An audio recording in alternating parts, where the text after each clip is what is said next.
This conference will now be recorded. I'd like to call to order the 6 o'clock meeting for the Fredericksburg Area Metropolitan Planning Organization. My name is Supervisor Shelton, and I'm calling this meeting to order. Ms. Fine, would you do roll call for us, please? Stand by. My bad. I apologize. I forgot to read out our statement because this is a hybrid format for this meeting. My apologies. Due to the nature of the declaration of the state of emergency due to the novel coronavirus COVID-19 pursuant to code 2.2-3708.2, this meeting is to be held by electronic communications via web platform GoToMeeting. The catastrophic nature of this declared emergency makes it impractical and unsafe to assemble a quorum in a single location, and the purpose of this meeting is to discuss or transact the business statutorily required or necessary to continue operations in the public body. A video recording of the meeting will be posted by the Policy Committee webpage, which you can find. In addition, just to remind you, when you're not speaking, please put your microphones on mute. Thank you. Ms. Fine, would you continue on with the roll call? Yes, from Stafford County, Cindy Shelton, Present. Mark Dudenheffer, This is Tom Cohen. I'm here for Mark. okay, thank you. Crystal Vanucci, Here. Meg Baumke, from Spotsylvania County, Tim McLaughlin, Here. Chris Yakubowski, David Ross, Here. Kevin Marshall, Deborah Frazier, Gary Skinner, from the city of Fredericksburg, Matthew Kelly, Here. Jason Graham, Here. Tim Baruti, Here. Mark Whitley, from King George County, Kathy Binder, Ann Kupka, Attending via telephone. thank you, Jeffrey Seeley,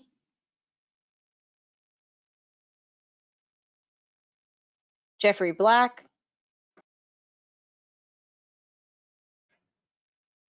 from FTA, Tanya Holland,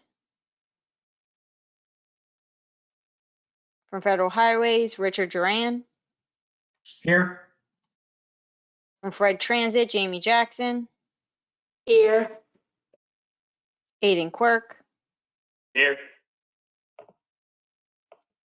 from PRTC, Bob Schneider, Here. Joe Stainsby, Yeah. Betsy Massey,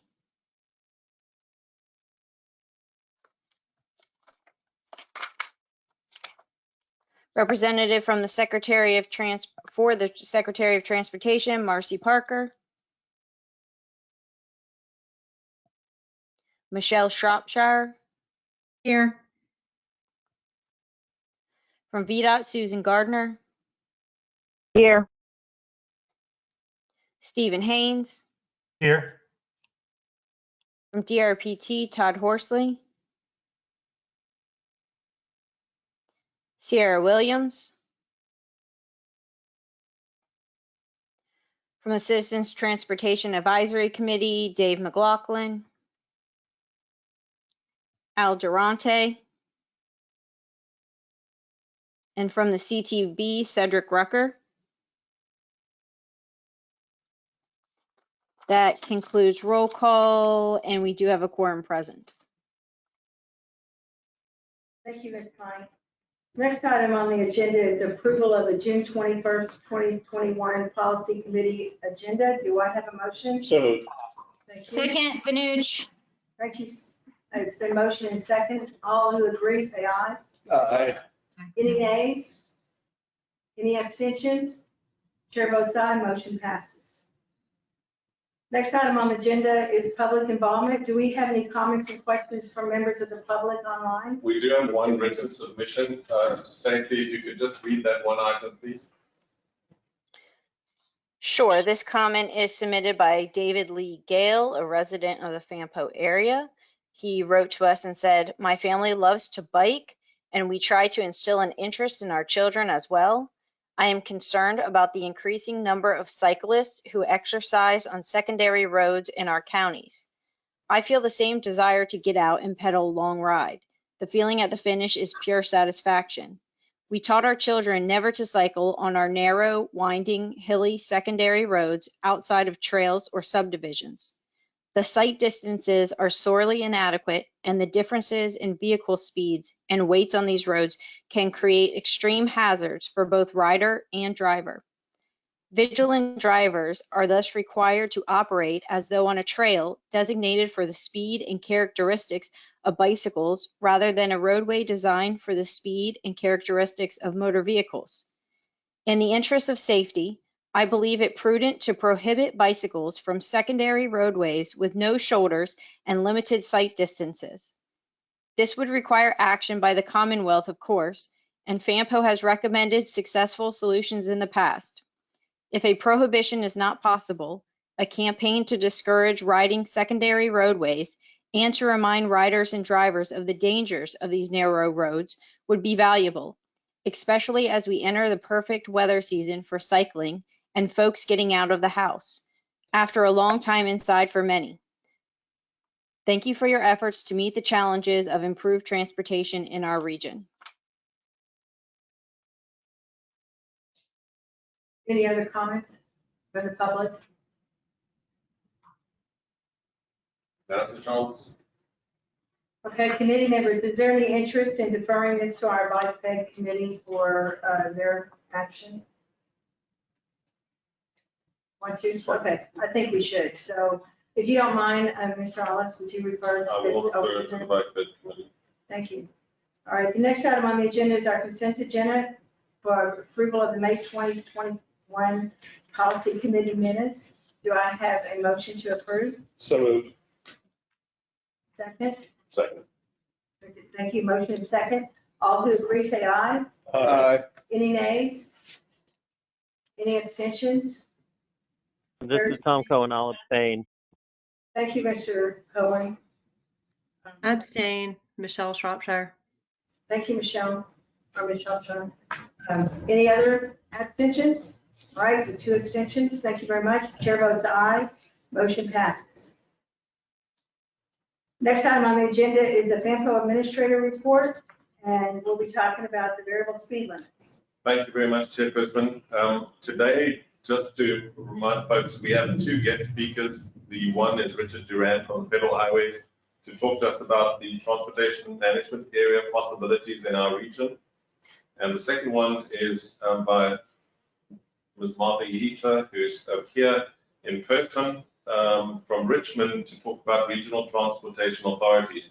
Both of these presentations are just information at this stage. There's no request that we do anything about it. It's just for us to learn a little bit more about the details of how these things operate and whether any changes could be possible in our region. That's the only purpose. We're not making any decisions, but they're very valuable presentations that have been prepared. And so my comments today are going to be a little bit shorter, and I'd rather give the time to folks who prepared and come to make presentations. So I'm just going to work through 14 slides very quickly. I can do the slides quickly. It's the questions that sometimes come that might take long. So just an update on the RFP and the long range transportation plan, the East-West mobility study, and a new thing which I've started talking about called TOD, Transit Oriented Development, and I'll explain what that means in a moment.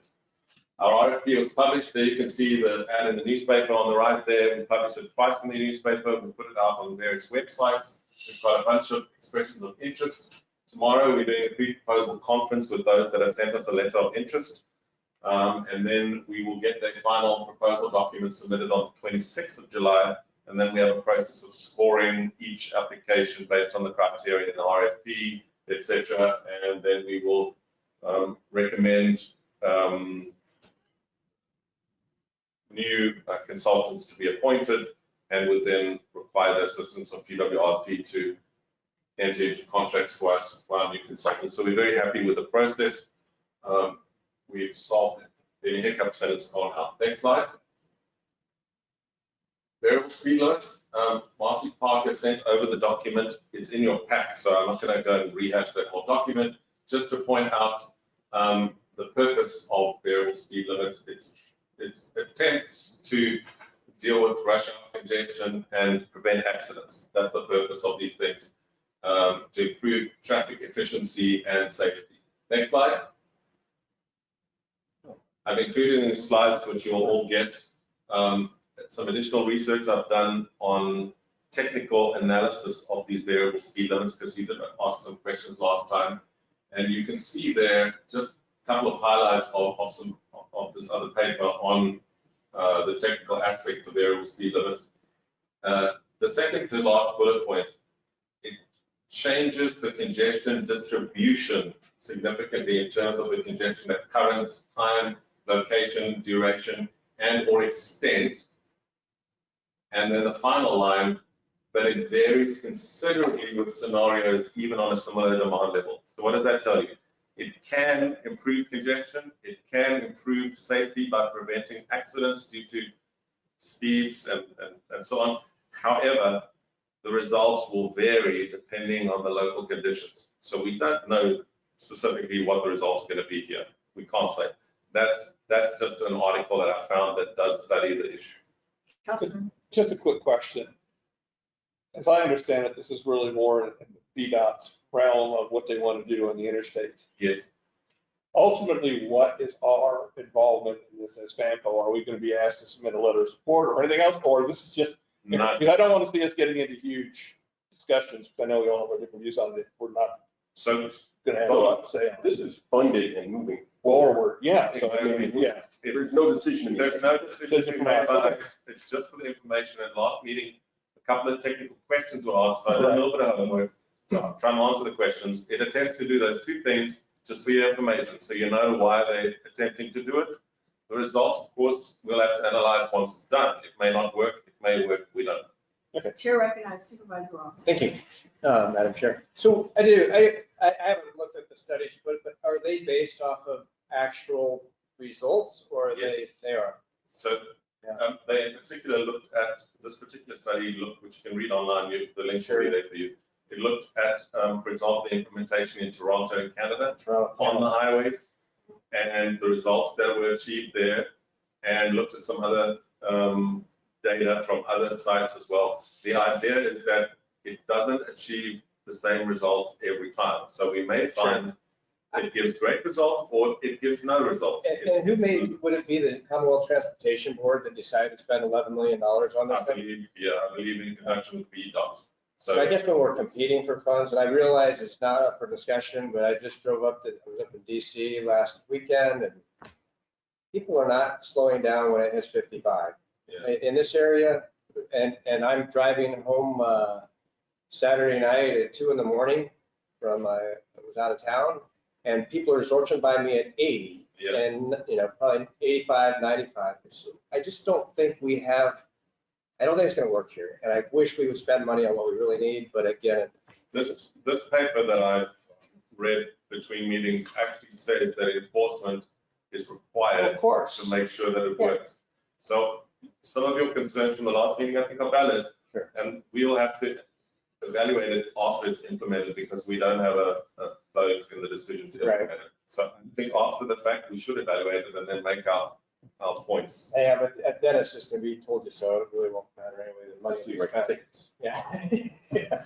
They'll target our cars. Thanks for the questions. Any other- Chair, if I can just finish the presentation quickly. Next slide. The LRTP, the call for projects, that's the key point on that slide, is open until the 2nd of July.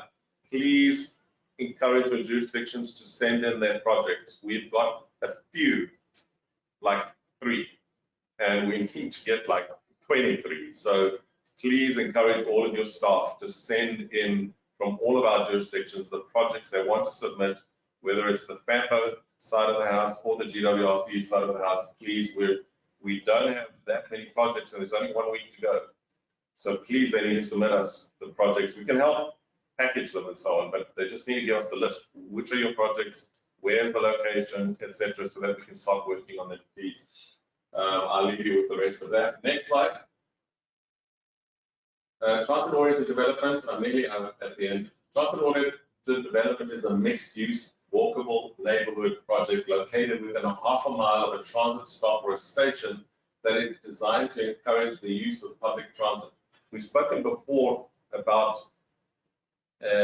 one of the ways of not having to build lane after lane after lane on highways and roads is to build the housing closer to transit so that people can walk across the road, get on a bus or a train and go where they need to go.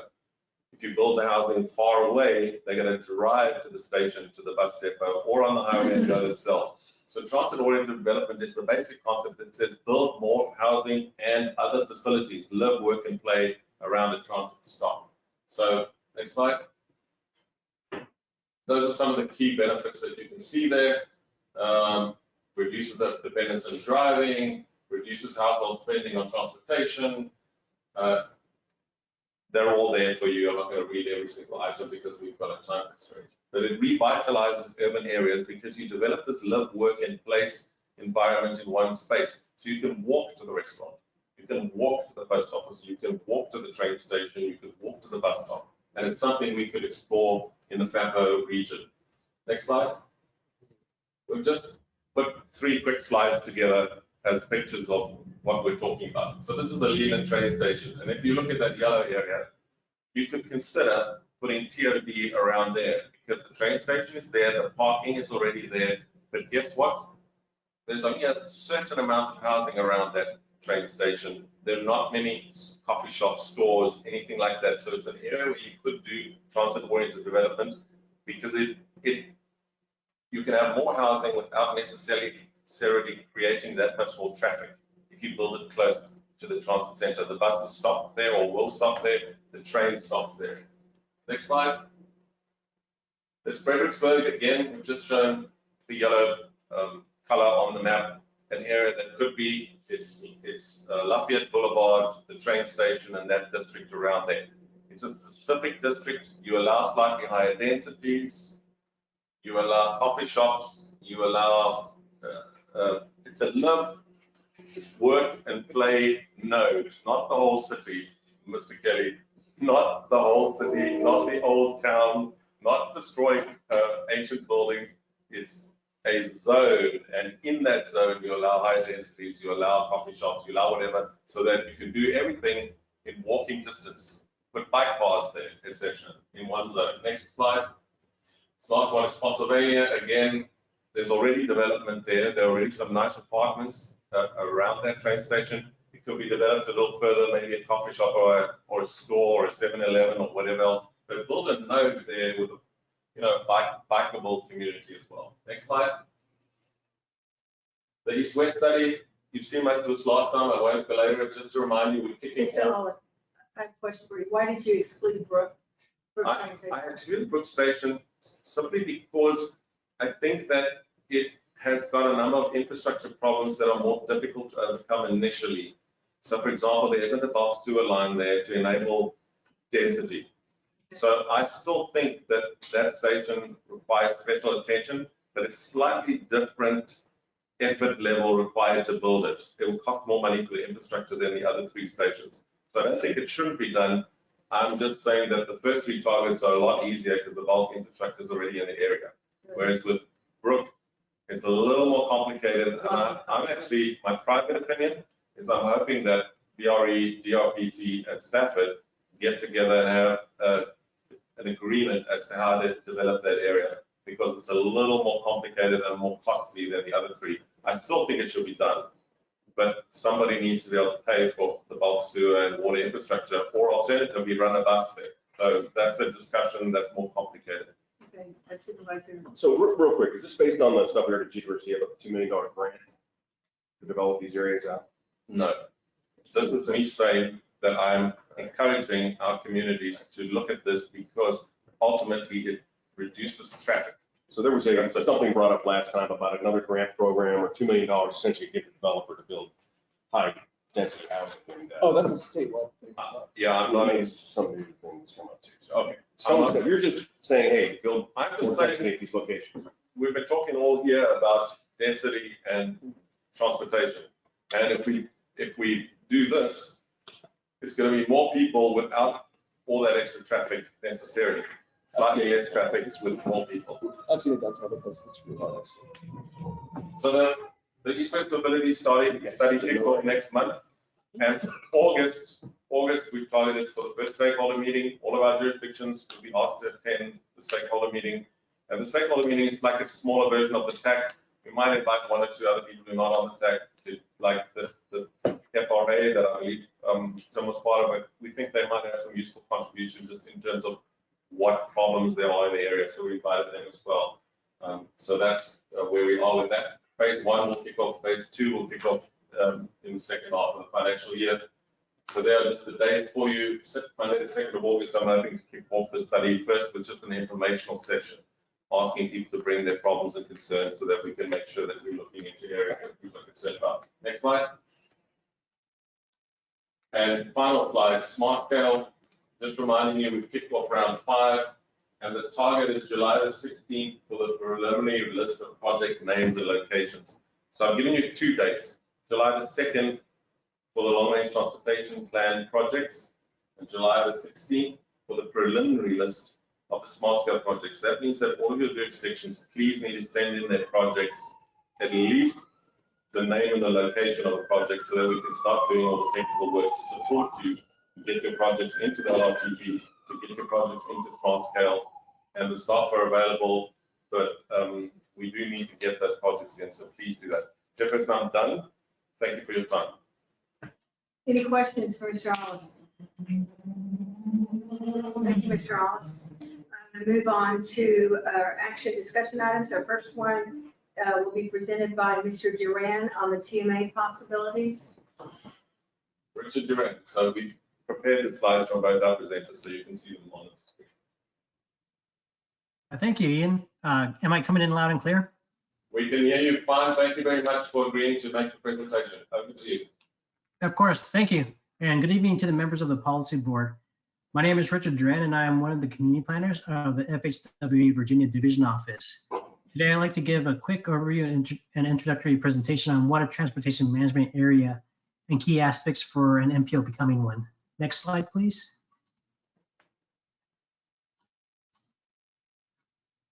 I'd first like to go over a few definitions to better illustrate what a TMA is and what makes up a TMA.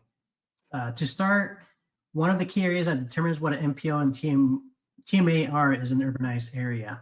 And if you can see, there's a kind of a demonstration of what an urbanized area is by the graph. And it's basically a census designated urban area with 50,000 residents or more. Next slide, please. Next, we have a metropolitan planning area. And this area is basically what makes up the MPO. It sometimes extends further beyond the MPO to include rural parts of the area. And it's essentially the boundary in which the metropolitan transportation planning process must be carried out. Next slide. And then we have in itself the Metropolitan Planning Organization, so the MPO. And this is the designated local decision-making body that is responsible for carrying out the metropolitan transportation planning process. And you can see at the note at the very bottom that every urbanized area must be represented by an MPO. Next slide, please. And with those definitions mentioned, that ultimately leads us to the transportation management area. An urbanized area with a population of 200,000 designated by the Secretary of Transportation determines a transportation management area. And in some cases, if the urbanized area has less than 200,000 residents, it can be designated as a TMA upon special request from the governor and the MPO requesting designation for the area. Next slide, please. So how does an MPO receive TMA designation? Under Titles 23 and 49 of the US Code, urbanized areas with populations exceeding 200,000 typically have more complex transportation systems and associated challenges in similar regions. Accordingly, these large urbanized areas have additional planning responsibilities and are designated as transportation management areas. MPOs within transportation management areas must include officials of public agencies that administer or operate major modes of transportation in the metropolitan area and provide and providers of public transportation on their policy boards, as well as appropriate state officials. In some cases, urbanized areas with less than 200,000, as I previously mentioned, can be designated as a TMA. It's just you have to have put in a special request from the governor of the state and the MPO to the Secretary of Transportation. Next slide, please. MPOs obtaining transportation management areas designation enjoy certain benefits, but they also incur additional requirements beyond those of smaller urbanized areas for congestion management, project selection, and certification. The MPO will be eligible to receive additional funds. However, the urbanized area must meet the 200,000 population threshold.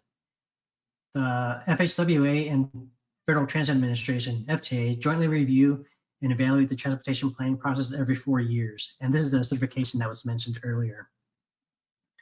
MPOs that are in TMAs must also maintain a congestion management process that identifies actions and strategies for reducing congestion and increasing mobility. Projects and strategies from the congestion management process should be considered for inclusion in the LRTP and TIP. MPOs that are in the TMAs also can consult with the state and affected public transit operators to implement projects from the TIP, except for projects proposed for funding under the National Highway System Program. Next slide, please. To briefly go over these TMA requirements, to begin is the TMA certification review. So what is a TMA certification review? Essentially, a TMA certification review happens every 4 years and is a formal process to provide continuing oversight and evolution of the TMA planning process and document the findings on a periodic basis. To go a little bit further into that, to give you an example, right now I'm conducting a certification review desk review for the Richmond MPOs and also for Tri-Cities MPOs. Their cycles due this year, and I'm in the process of conducting the desk review where I review all the different planning programs that they have within the MPO and all the different processes, just to make sure that everything is meeting the requirements required of a TMA. If there are any items that do pop up that that need correction or need help, it's usually we have a very easygoing discussion with the MPO, and we just talk about what steps the MPO can make to strengthen, to better them, and we give them a whole timeline, and they have until the next 4 years to achieve that. Next slide, please. The next item that's required of a TMA is a congestion management process. So what is a CMP? The CMP is intended to address congestion through a process that provides for effective transportation systems management and operations based on cooperatively developed travel demand reduction and operational management strategies. It's just basically another a process or a plan in essence. Next slide, please.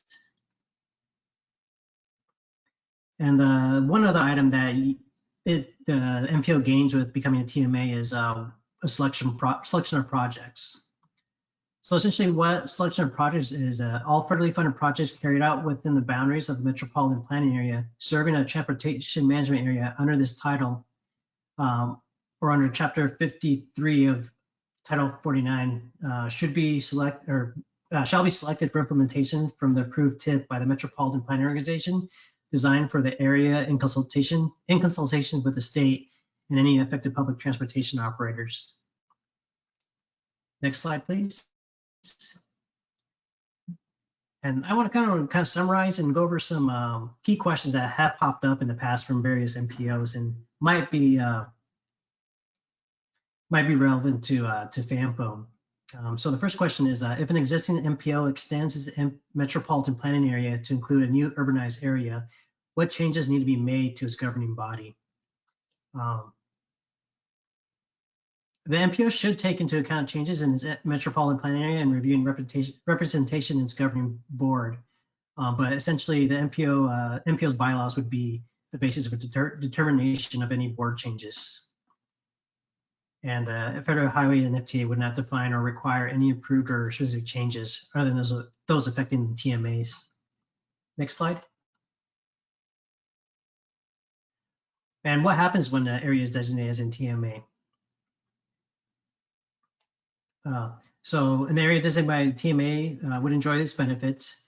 However, there'll be some more requirements. Transportation planning process would include a congestion managed process. The FHWA and FTA would certify the transportation planning process no less than every 4 years. Next slide, please.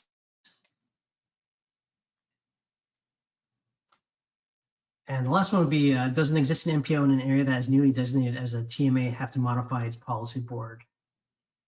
Again, the MPO should review its policy board membership to determine if all these groups are represented and to add members as appropriate. Next slide, please. At the moment, as you all are aware, the U.S. Census Bureau published a Federal Register notice proposing new criteria for defining urban areas based on the results of the 2020 census.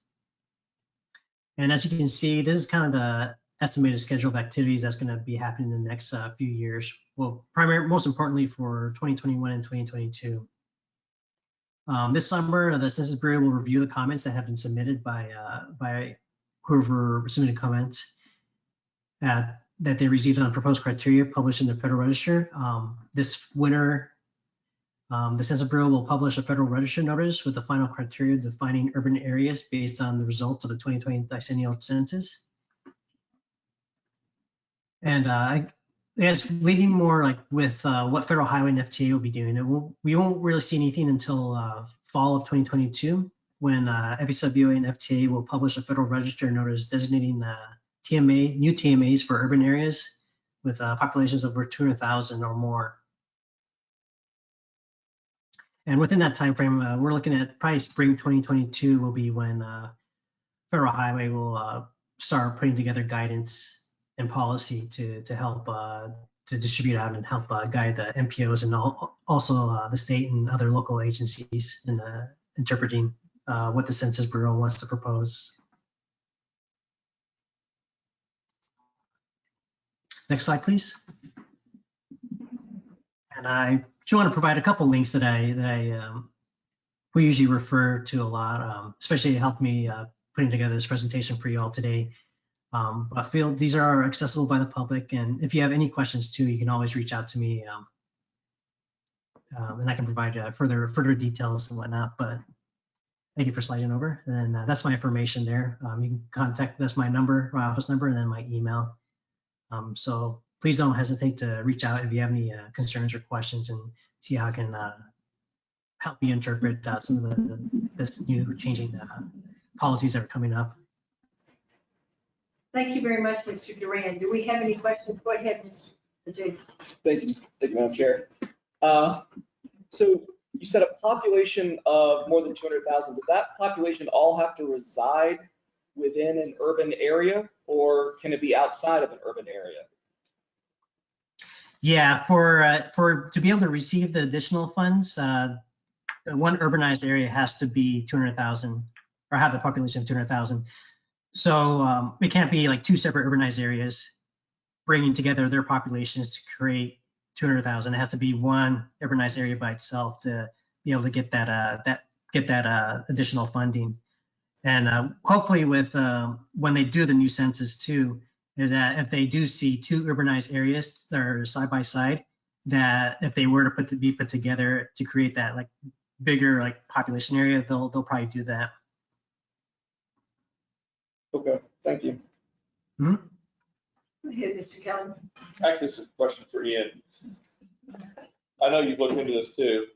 From our perspective, obviously, this makes sense to a point. Current staffing and needed staffing, additional work for what we're doing now, I don't see a significant need for board changes. Am I wrong in that? What would be issues for you as the administrator going from this to a TMA?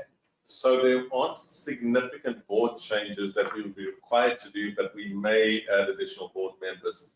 The additional requirements are reporting requirements. So we may have to in the future add one extra staff member if we find that the reporting requirements become burdensome. But that depends on the level of reporting required. There's a certain amount that we're already doing in terms of reporting, because we have the Stafford portion of the DC, TMA, and IO. So a portion of that we're currently doing, which is why we do need a good number of staff. It depends how much more reporting is required, and we would have to determine that at the time based on what we're told. So we think a little more reporting. It may or may not involve one additional staff member, but I don't think it's a major train smash. I think it's administrative in nature. We would have to do reporting, and once every 4 years, there is a review, as you said, by the department. So then you have to provide extra documentation and all that kind of thing. We're doing a portion of that now. It would just be, the volume would just be more than what we're doing now. Who do you say should be additional? You mentioned additional board members. What are you thinking in that regard? So I don't have a particular suggestion for you, but what I think Richard is saying, and he can correct me if I'm wrong, is that we're not required to have any additional board members if we were to have a full TMA, but you are entitled to do that if you wish. So it's an option for the TMA. We're not talking now about an RTA, which we're going to hear about in a minute. That's a slightly different animal. But for a TMA, we don't require additional board members.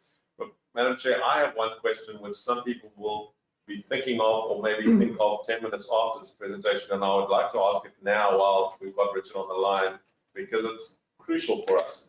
And the question is this, Richard, if you could just tell us, I think we started last week, but what are the benefits of having a TMA if we do not have 200,000 people in our urbanized area?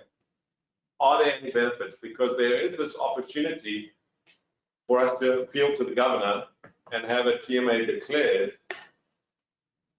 But if we don't have the 200,000 population, do we still get any of the benefits, or do we get zero benefits? In other words, we do all the work and have zero benefits, or do we get partial benefits from having a TMA? I know there are additional responsibilities. I'm just asking about the benefits. I hope you could hear my question. Yeah, I did. Thank you, Ian. So with that question, to be honest, like the big incentive is obviously the additional suballocated funding. But in some cases, there are some MPOs that do pursue the requested designation because they also they get the opportunity to have a project selection discretion with the state DOT.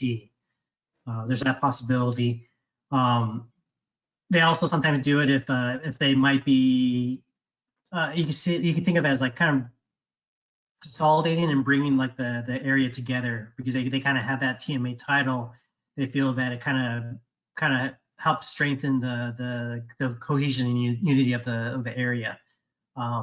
So for example, say like so for FAMPO, like you have parts of between Fredericksburg and the DC area where it might be more considered to be part of Fredericksburg area, and you bringing those together and kind of solidify, so more of like a better representation of the population and area. And then another item would be maybe the MPO would want to be certified every 4 years. So maybe the MPO is interested in having that federal certification of showing that they meet the planning processes and that their program is representative of what they want to complete in planning. So just to clarify then, correct me if I'm wrong, you're saying that we would still require 200,000 population within the urbanized area in order to get the additional sub-allocation of funding.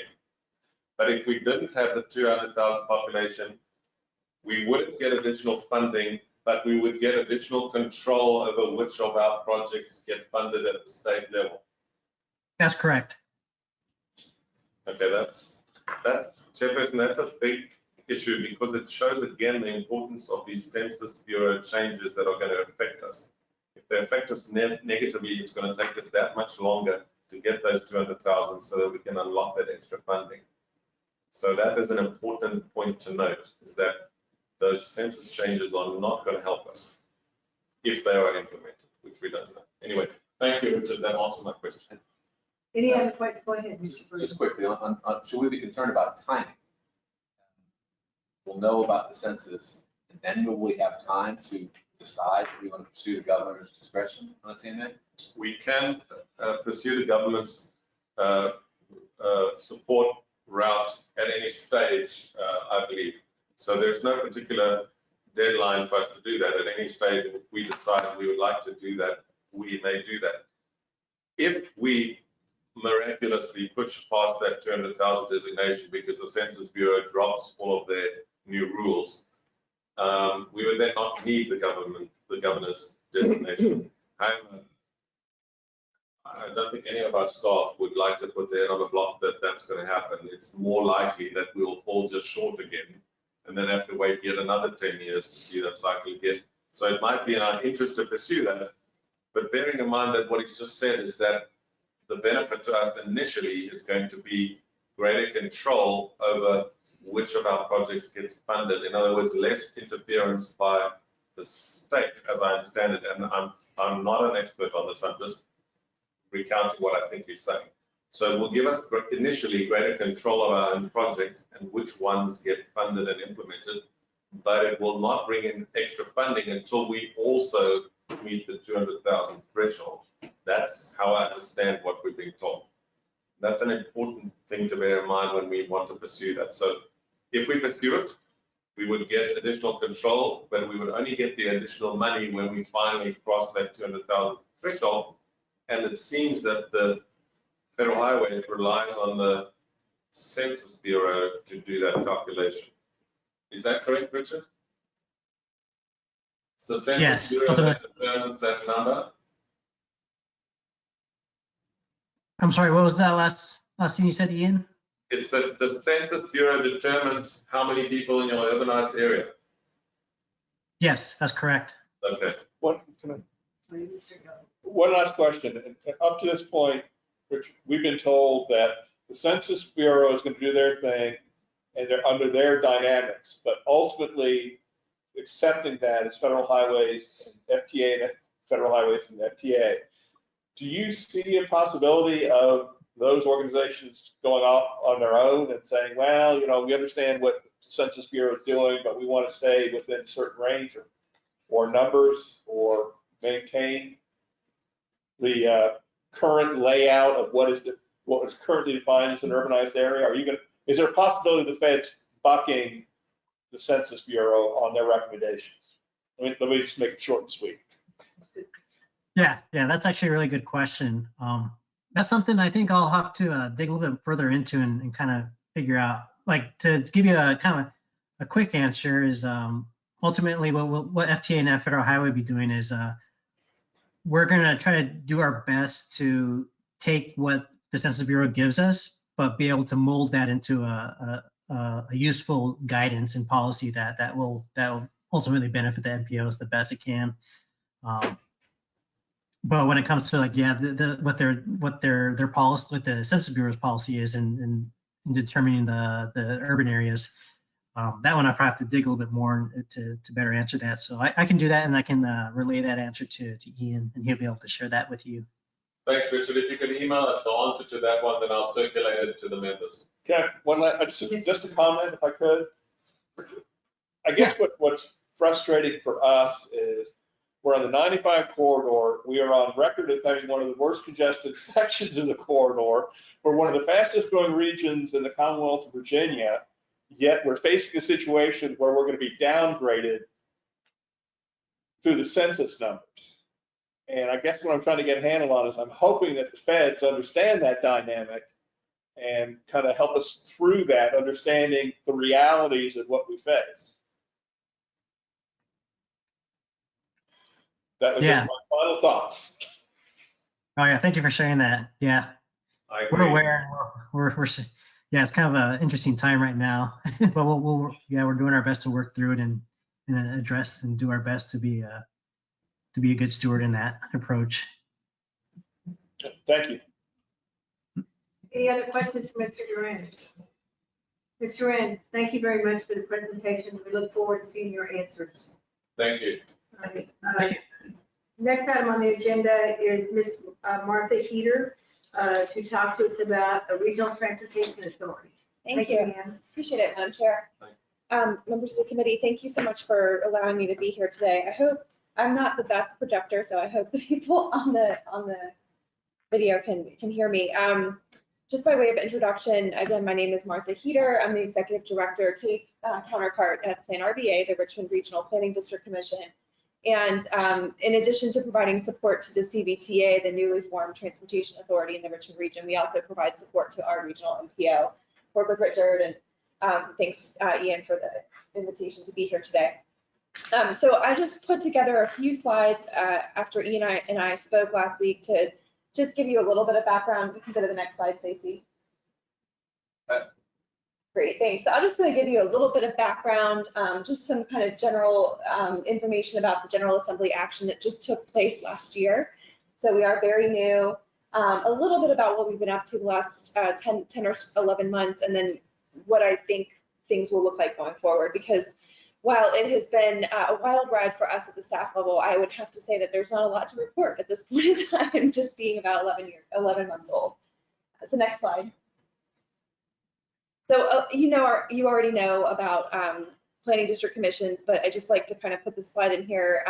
We serve as that technical resource to our member jurisdictions, and it's been a great opportunity to be able to assist with the formation of the authority. We kicked off our first meeting last summer on August 27th, helped to put the bylaws into place and do all of those things that happen with a startup organization. And I will tell you, kind of in the looking forward section, it remains to be seen what our role will be going forward. However, we were under an agreement, a memorandum of understanding for the current fiscal year through June 30th to provide administrative staff support services. And we have been, that agreement has been extended through fiscal year 2022. And I'll talk a little bit more about what that staffing looks like. Next slide. I think you guys already know this, but planning district commissions, play a lot of different roles in their regions and help in many different ways. So, from an org structure perspective, we have an MOU. It dates back to the 1980s with the Richmond Regional Transportation Planning Organization. We're structured a little bit differently than you are here, but I think the broad strokes are pretty much the same. We are the staffing entity, if you will, and through that MOU, we provide staff support resources to the MPO. Similarly, we're doing the same thing for the TPO, and there is an inherent relationship between the functions of the MPO, the Transportation Planning Organization, insofar as you know, the decision-making body. We are a TMA, and so we do have those responsibilities for recertification, as well as the allocation of sub-allocation of funding and the prioritization of projects. So it seemed like last summer, the Planning District Commission was kind of a natural fit for the formation of the Transportation Authority because of that planning function that we already support on the TPO side. Obviously, project financing and project management is a whole different ballgame, but to be able to get things up and running, the decision was made to kind of house that entity for the near term at the PDC. Next slide. So a little bit about, the formation of the CVTA. I've been with the Planning District Commission now for about 5.5 years, but I understand that this has been a topic for about 20. And so just like you all, there was a lot of exploration and fact-finding, lots of discussion. We are a region of 9 member jurisdictions that are very diverse. Charles City County is actually losing population right now. They're just over 3,500 in population, all the way to Chesterfield County, which is north of 325,000. So very diverse region in every way you might imagine that word. But I think that there has been a genuine effort on the part of our elected officials to try to find opportunities for collaboration and to move the region collectively forward. And so lots of discussion really bubbled up in late in 2019, where the member jurisdictions were coming together and saying, we think that there's momentum. This is not the first time a bill came before the General Assembly, but it was successful in the 2020 session. And so many regional transportation bodies were up at the table, and including the MPO, the member jurisdictions served by the MPO, our Richmond Metropolitan Transportation Authority. You would probably know them most practically as the administrator of the toll road system in the Richmond region, Greater Richmond Transit Company, So all of these folks were collaborating with the General Assembly members and the Secretary's office to kind of figure out how this thing could look. And we were fortunate to be able to have the models in Northern Virginia and Hampton Roads, which are in fact very different in and of themselves and how they function and operate. But that was nice to be able to learn from the lessons of those folks. Next slide. So as I mentioned, we've had lots of conversations, at least in the last 5.5 years, with NVTA and HR TAC. We've enjoyed the benefits of having that kind of collegial relationship. Our CTV member, Mr. Carlos Brown, has been a champion of the formation of a transportation authority in our region, particularly with the onset and implementation of Smart Scale. We saw in the last 2 Smart Scale rounds the results and how our region fared compared to applications that were submitted from Hampton Roads in Northern Virginia. And I think by and large, the swaying factor was that we had fewer leverage dollars to bring to applications, and they just weren't as competitive as what we saw in those peer regions. And so I think for many of our decision makers, it really came down to the reality that in order to be able to be competitive, to pull down those additional dollars, we needed to be able to generate our own revenue to support our regional transportation priority needs.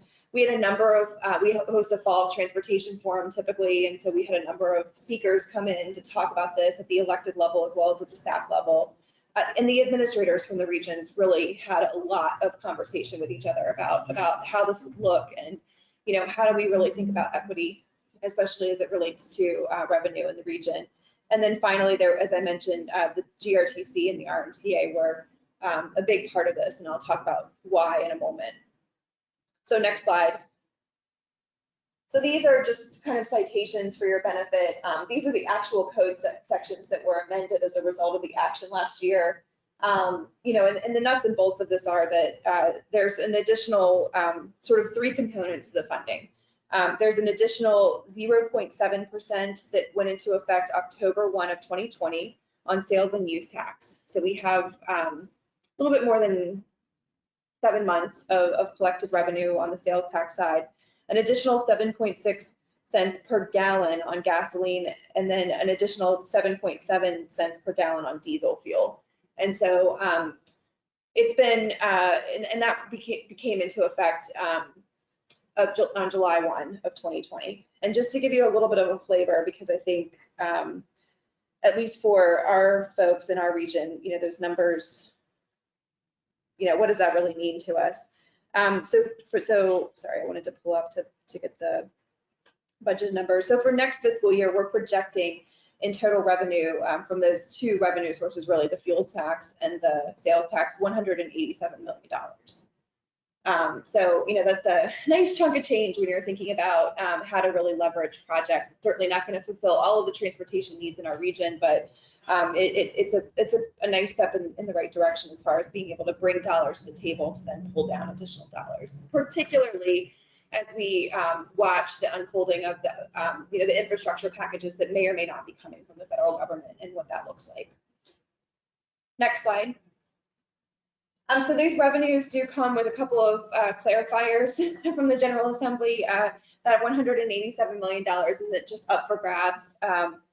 And so, the idea is that this revenue is specific to transportation improvements in the region, certainly, and we are allowed to fund the administrative and operating expenses of the authority with those revenues as well. 35% of the funding must be reserved for prioritization of regional projects. 50% goes back to the jurisdictions from the originating jurisdiction. So that has been an interesting process because, as you can imagine, in a diverse region, the sales tax volume is different, certainly seasonally, but also geographically, and the fuels tax is very different. So it's been an interesting thing. Fuels tax is not something that most of our jurisdictions had a lot of experience with because it's not a revenue stream that they collect. Sales tax was kind of understood. We all kind of knew what that allocation would look like. The fuels tax, and it makes complete sense, obviously our communities, Hanover, New Kent County, that have a lot of interstate traffic, obviously see a little bit of a different volume of fuels tax revenue than say some of our other jurisdictions. So just something kind of interesting to think about in the way that this was constructed. The remaining 15% of the revenue is directed specifically to transit. And so the Greater Richmond Transit Company is named in the legislation as the recipient of that. It is funding that is allocated directly to them by code for prioritization. The authority does have the ability to review the GRTC's plans for how they intend to use the funding, but they are not directly a decision-making body in that allocation of funds, if that makes sense. So as long as GRTC puts a sound plan in place and they fulfill the plans with the use of the funds, the money goes directly to them. Similarly, the authority does not have purview over the local decision-making process for allocation of the 50%. It's really just that 35% that the authority will focus on how it determines project appropriateness and benefit. Next slide.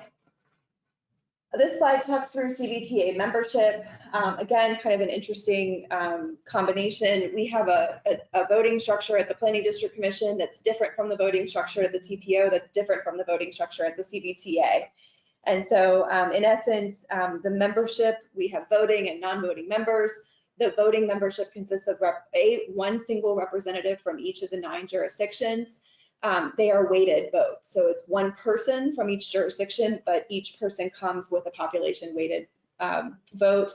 And then the additional members are, we have one member designated from the House of Delegates, one member designated from the Virginia Senate, our Commonwealth Transportation Board member, and those 12 represent the members. We will have an additional board member joining from the Port of Virginia following 2021 General Assembly action this coming year.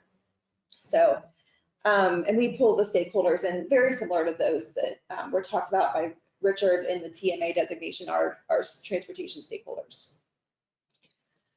Voting structure, next slide. Again, this is kind of sorry, there's a lot of content here and I worked on trying to get it to be consolidated, but I think you'll get the slides afterwards. Yeah, so we have a fairly complex voting structure. The voting requires that a certain percentage of the whole population represented by the authority must agree before a vote can go forward. So it's not a simple majority. In essence, really frankly, how that shakes out is that the city of Richmond, Chesterfield County, and Henrico, at least the way that the population is weighted currently, those 3 communities must agree in order for any vote to go forward. The small jurisdictions actually do not have mathematically at this point in time the ability to override. So that is a reality of how the legislation was constructed, and I frankly can't speak to whether that was by design, but it was a big surprise to all members around the table at the first meeting when we saw how a no vote affected that. So lesson kind of learned in that process and how quickly things move through the General Assembly. From a governance perspective, that's been, next slide, that's been a lot of what we've been up to this year. So as I said, very busy 10 or so months, but certainly probably not the most exciting aspects of an organization. But we have the legislation, we have our bylaws, we've written guidance documents, we have financial management policies and procedures, and we have staffing agreements. And so the authority has been every month working through these documents and really trying to be thoughtful, not just for today, but what's this going to look like in 15 years when none of us are sitting around the table anymore, and how will we make sure that this is soundly constructed. Next slide. So as I mentioned, the operating structure really relies on a number of different components. From a committee structure perspective, we have the authority, and there are 2 standing committees of the authority, a finance committee, which is required in code, and a technical advisory committee. The chair at last month's meeting did appoint a personnel committee to look at the future needs of the authority. We rely very heavily on the finance directors of the jurisdictions to participate in the discussion, particularly around fiscal management. The authority will be deliberating over the next few months about where on the spectrum do they want to function from a PAYGO perspective and allocation of dollars to debt financing. So our finance directors are very much in activity with that. We have extended our legal counsel through the Planning District Commission, but we also utilize what we refer to as a council of councils. So all of the local government legal staff are a part of the conversation pretty much on a monthly basis as we prepare the material for going forward. And we have 2 fiscal agent agreements. These are one with Chesterfield County. They provide the money management, I'll say. They are the fiscal agent for the authority. The county receives and disperses all monies and then holds and invests the remaining 35%. We have a second fiscal agent agreement with the city of Richmond that is responsible for audit and review. So we have kind of a separation of control among 2 jurisdictions. And I can talk through a little bit more at some other time about the benefits and some of the challenges that we've encountered with that. Plan RVA kind of sits in the middle as a coordinating entity. And so we provide the administrative staff support to the back office functions as well as to the planning functions. So we had a number of deliverables in the legislation that had to be completed in a certain amount of time.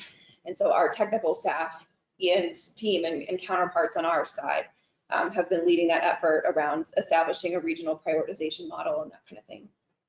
The next couple slides are just sort of illustrative. Too many words on the previous one, but we've got, this series of technical tasks that flow through the TAC. Next slide. We've got the financial tasks that kind of flow through the finance committee and pulling in those various parties. And then the policy tasks that really pull directly either through the Council of Councils or finance working group or the local government administrators themselves to the full authority. So that's kind of it in a nutshell. I'll say, we're still in the process. The authority will hear in August their kind of first presentation moving through and from the TAC to the full authority about regional prioritization. And I think one of the major decision-making points is how aligned does the CVTA want to be with the MPO, the Richmond Regional Transportation Planning Organization's prioritization process? Will they be completely aligned or will they be separated? I think that the major point of discussion among the jurisdictions at this point in time is the TPO's prioritization process is very heavily aligned with smart scale.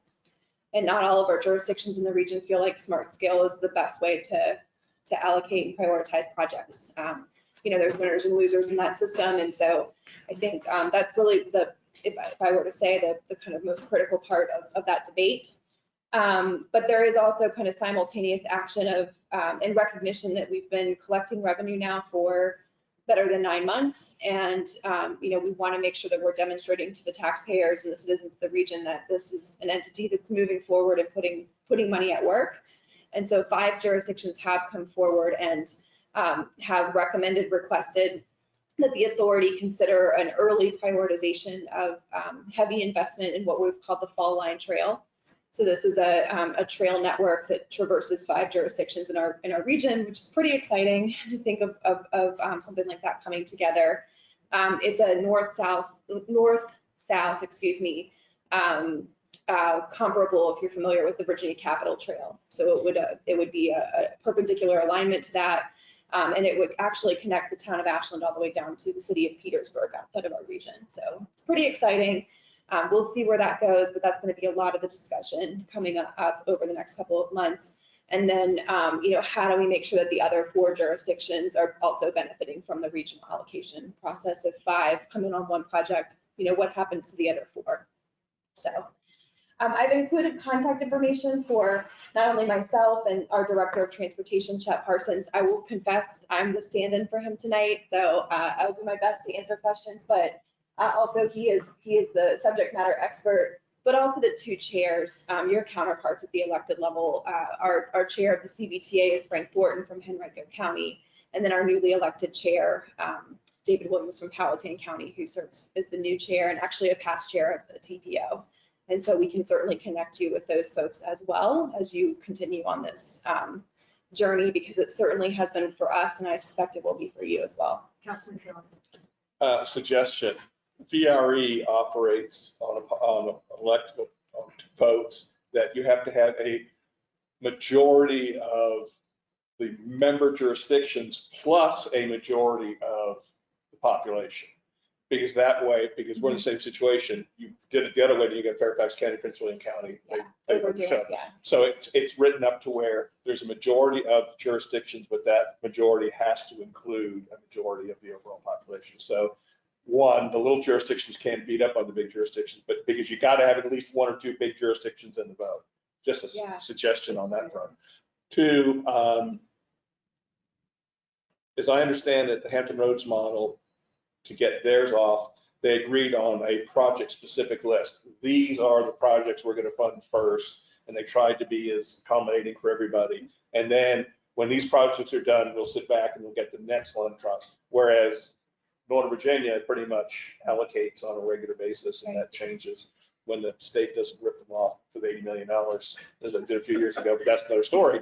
So do you see your organization going one way or the other, or are you kind of trying to still figure that out? Yeah, well, remember, again, back to that split of the 50%, 35 and 15, the majority of the dollars really are held in the localities. And so that 35%, I think, is going to look a lot more like Northern Virginia. I think that they're going to come up with something, whether it's married to the TPO prioritization process, and it's really going to be about infusing dollars to move that long-range transportation plan forward, or it's going to be the prioritization of smart scale applications to be able to, bring those to more competitive edge. I think that there's going to be some, version, for lack of a better word, of like our own regional TIP or 6-year improvement program, and that's sort of how I think they'll function on the 35% side of things. Hampton Roads is making a couple of changes to be able to change from kind of that initial fixed list of priorities to be able to invest more in multimodal. Transit wasn't a part of their original formula of legislation. It's been highway projects and bridge projects. Yeah, so it's going to be interesting. I mean, Northern Virginia is really the one that's been around, long enough to kind of see some evolution. But I think it's going to be some prioritization process that 35% is being infused into. Yeah. And has been there any discussion on, it's interesting to me that we're still going back to the fuels tax when we know, when we're planning 30 years in advance for transportation, yet we know the fuel tax revenues is going to be doing nothing but it's electric cars come into play and everything else like that. Has been there any discussion about that being your primary source of funding going forward? Absolutely. I think discussion that is,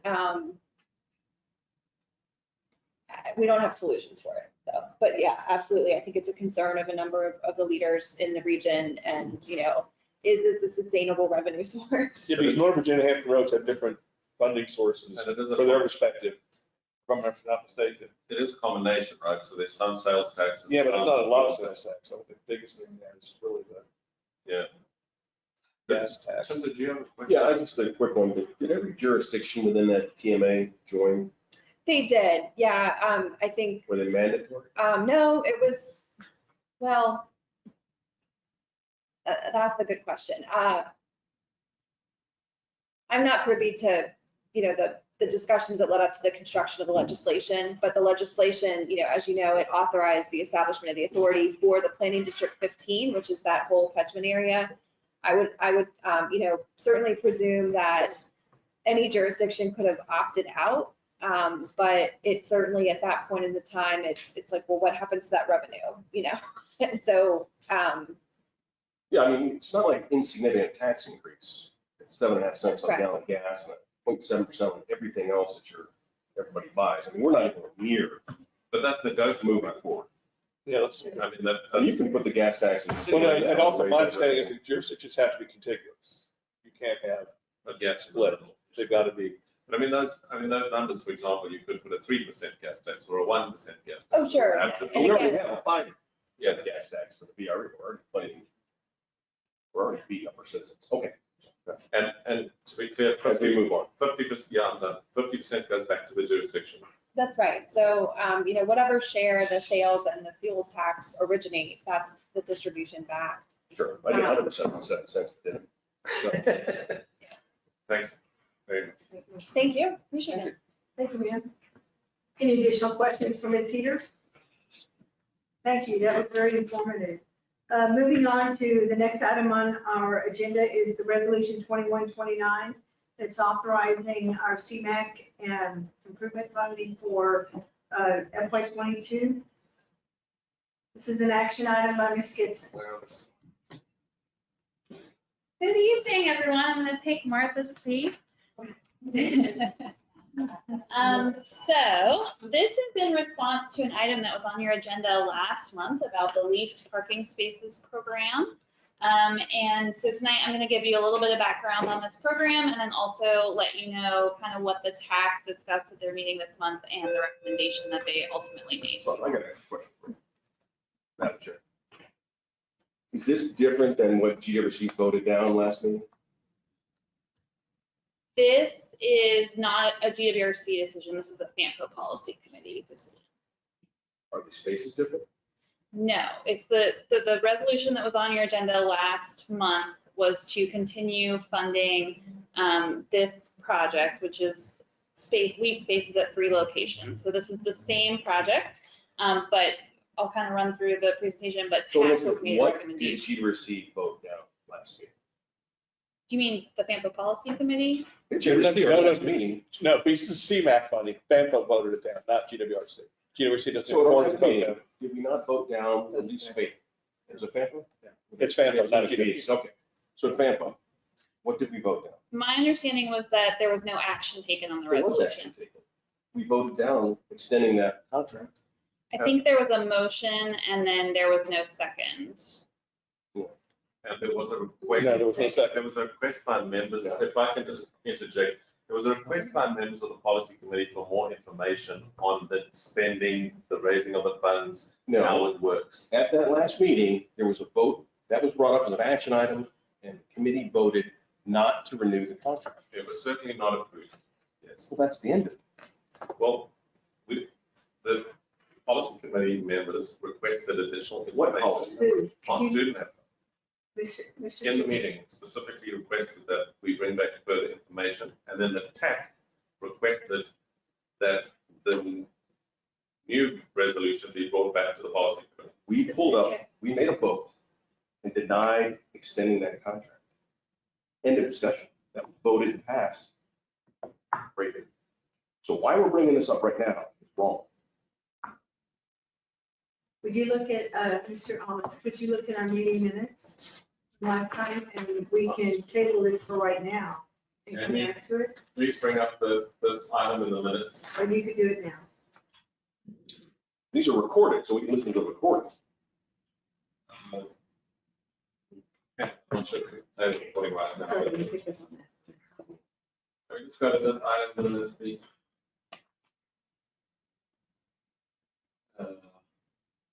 The only thing that I brought up that meeting was going back, and maybe that's what's confusing, is that we go back and look at a program to sell passes that they potentially could do this on their own in the future.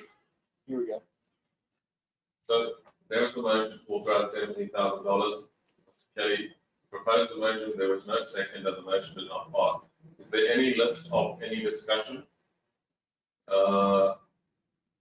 We asked staff to go back and look at options. You see there, Mr. Dugan?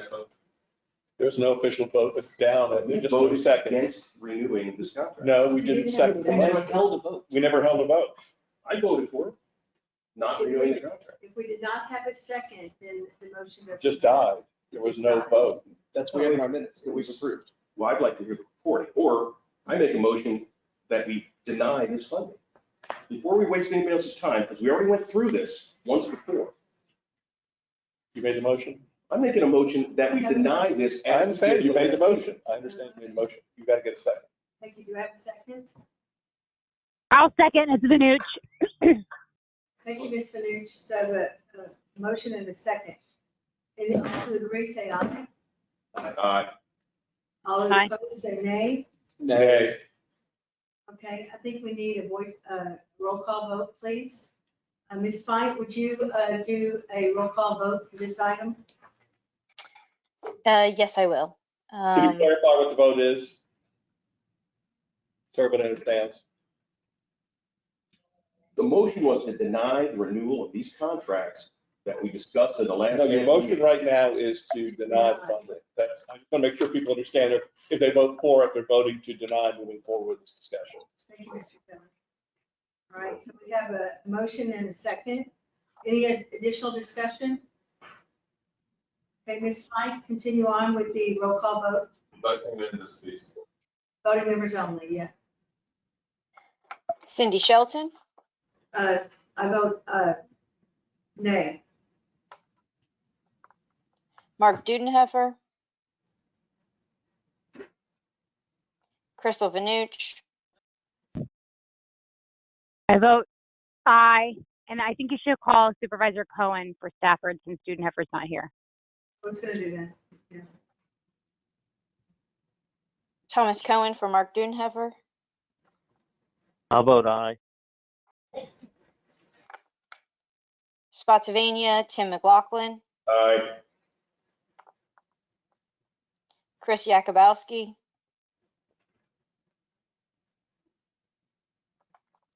David Ross, Aye. from City of Fredericksburg, Matthew Kelly, No. Jason Graham, No. Tim Baruti, No. from PRTC, Bob Schneider, No, in the spirit of public discussion and discourse. Marcy Parker, from Representative Secretary of Transportation, This is Michelle Shropshire voting on behalf of the secretary. No. Thank you. and give me 1 second. 1, 2, 3,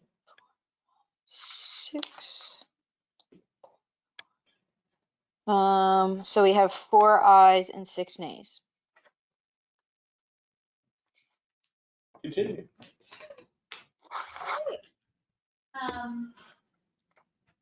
So I'm going to provide a little bit of background information on this project, and then I'll let you all know kind of what the TAC discussed at their meeting this month and what recommendation they are making to you all tonight. Next slide. So I've got some background information on JV Ride Connect. I won't belabor it, but wanted to make sure it was in your packet. We are a TDM program. We've been around for almost 50 years. Next slide. And this is just an illustration of what TDM is. It basically boils down to getting people out of their single occupant vehicles and thinking smarter versus building more lanes on highway. Next slide. This is an illustration of that. Next slide. And this is the goal of GW Ride Connect, ultimately to improve air quality, reduce congestion, and improve quality of life. Next slide. We have several programs that kind of fall under the GW Ride Connect umbrella. Next slide. Tonight we are talking about the commuter parking program. Next slide. So this has been around since 2009. We began leasing spaces. We actually found the original Freelance Star article about commuters no longer being allowed to park at the Ferry Farm Walmart. So this was kind of created as a stopgap until a commuter lot was built in that location. That has still not happened. We currently lease 75 spaces, 65 of them in the Fampo region. And why do we lease spaces? Because shared rides begin at commuter lots. So folks driving in a van pull together, meet at the commuter lot, leave their vehicles, get in the van, and then they come back and get their vehicles at the end of the day. Next slide. And so those first 3 locations are what we're talking about tonight. Those are funded through CMAQ, allocated by you all annually. Next slide. So this just shows the location of the leased spaces in comparison with the VDOT commuter lots. So really the purpose of these spaces is to allow commuter parking in areas that are not currently served by VDOT commuter lots. You can see that the VDOT commuter lots in blue are to the west of 95, whereas the spaces we're leasing are really to the east. And the main point here is that folks will not drive backwards to get into a van pool. So you want to have commuter spaces that are conveniently located. Next slide. So just a little bit about the cost. Our lease agreements are structured. We pay $1 per space per day. In looking at smart scale projects from rounds 1 through 3, the cost of constructing a new commuter lot basically comes down to about $24,000 per space. That would be the equivalent of leasing that space for 93 years. In addition to being cost effective, lease spaces are also flexible. So tonight we're making a recommendation to you all to reduce the number of lease spaces. We're able to do that, right? We have that flexibility. And then we are not in charge of maintenance at all. So that's the responsibility of the lot owner. VDOT estimates that maintenance costs them about $110 per space per year for their commuter lots. Next slide. So just a little bit of background on this particular project. There was some discussion last month that this project is grandfathered in. Well, what does that really mean? So usually CMAQ projects have a 3-year time limitation. Because of when this project originated, it is not beholden to that time limitation. So in addition to that, we've also received guidance from FHWA that we can reduce and increase the number of spots. We cannot increase it above the original 105 spaces under this project. And then, if we were to create a new project to lease spaces at a new location, that project would need to meet the 3-year time limitation. Next slide. So this is what was in your packet last month, a budget of $17,000 for 65 spaces. Next slide. We went back and looked at average utilization. So prior to COVID-19, you can see what the numbers were at those spaces. And then during COVID-19, not surprisingly, the utilization dropped pretty significantly, but we do have some folks still using the spaces. Next slide. We are already seeing traffic going, back up to pre-COVID levels. We are very much anticipating a return to van pulling this fiscal year. We've got more funding from the state to do more promotions and marketing and things like that. We're also working with the state to launch a new ride matching app to help promote, shared rides a little bit more. So we're excited for that. We're also working with Spotsylvania County to lease parking spaces for the Fred feeder bus funded through Smart Scale Round 4. And 75 of those spaces would be located at one of the current locations under this project that we're talking about tonight. Next slide. So TAC discussed this at their meeting this month, and their recommendation is to reduce the number of spaces by 25%.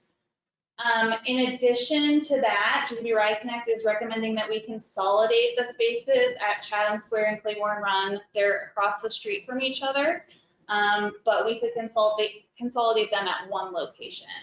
And so if you look at the pre-COVID utilization compared to the number of spaces we're proposing for those two locations, you'd be at 74 and 76% utilization, which leaves room for growth, but is still a healthy utilization of the spaces. Next slide. And so this is the revised budget, and the resolution in your packet tonight reflects this number. There is an error on this slide. It's not a total of 65 spaces. It's reduced to 49 spaces, but it's just under $13,000 for the annual budget at the reduced numbers. And that is my presentation. I'm happy to take any questions. Go ahead, Mr. Green. This was a unanimous vote of the TAC? I believe so. Yeah. Okay, and it's in part to support a project in Spotsylvania County? In the long term, yes. Yes, all right, thank you. Mr. Green. Thank you, Madam Chair. So with the consolidation of Claiborne Run and Chatham Square, is there a concern about traffic and the folks from different directions, like making the left-hand turn in? Any concerns about that? I don't think so. I think it's actually a good time to make that change since utilization is low, so we could kind of get people used to the one location. Part of the reason behind the consolidation is that I believe at the numbers, it was reducing Claiborne to 8 spaces, which is a little bit small for accommodating more than one van pool. So we just want to have enough, as much flexibility as possible. Okay, and the funding, or just in, would GW Ride Connect be able to promote that change effectively? Mm-hmm. Yes. Okay. Definitely. All right. Thanks. Go ahead, Mr. So what's the utilization rate of the parking lots that are closest to the consolidated parking spaces here? The VDOT lots, I'm not sure actually. Yeah, we don't handle those lots, but I think that's something we really want to know before we spend money on these. Is VDOT, Ms. Shropshire, as representing VDOT, could you provide us that information?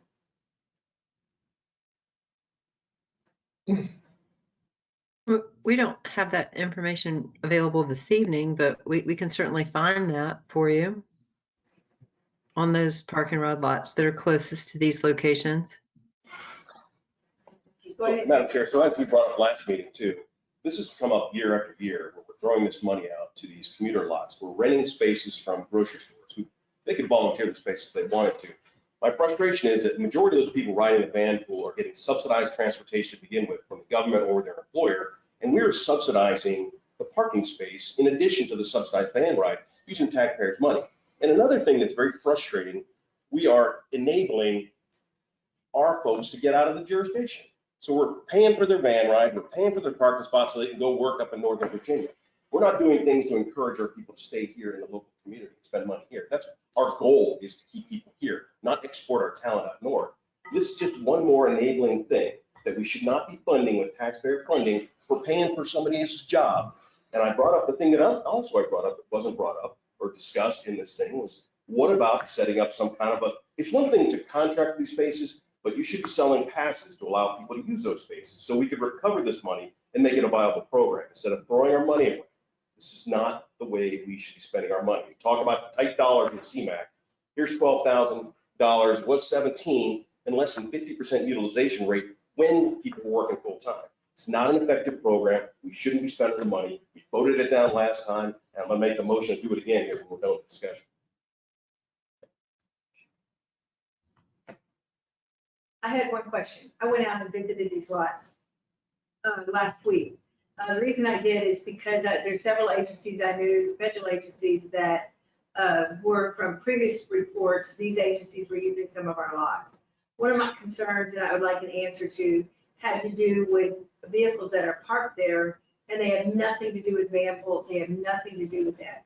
Specifically in Chatham Square, there were 5 cars that were there every single day, and they didn't move. So I have a question. How are we monitoring those to find out if people are just parking there and using those slots, or they're being actually used for commuter? So we do give hang tags to anybody who registers with us. We do utilization counts twice a month. So certainly we can, leave a note for somebody if they're parking there illegally. As far as towing or policing the lots, that's the responsibility of the lot owner. Because we haven't been at full utilization, it hasn't been a problem where people with our hang tags haven't been able to get a space. But certainly if that became an issue, we could enforce towing or other mechanisms. So. I have one more question. What have we done historically? Before COVID hit, when these lots were full, did those owners actually tow the vehicles? Not to my knowledge. The program's been around much longer than I've been involved with it, but I think, to my knowledge, it hasn't been a problem in the past. And by the way, I did see a significant increase in people that were using those lots. So I understand the need, but I was still concerned that we have freeloaders that are taking spots that we're paying for.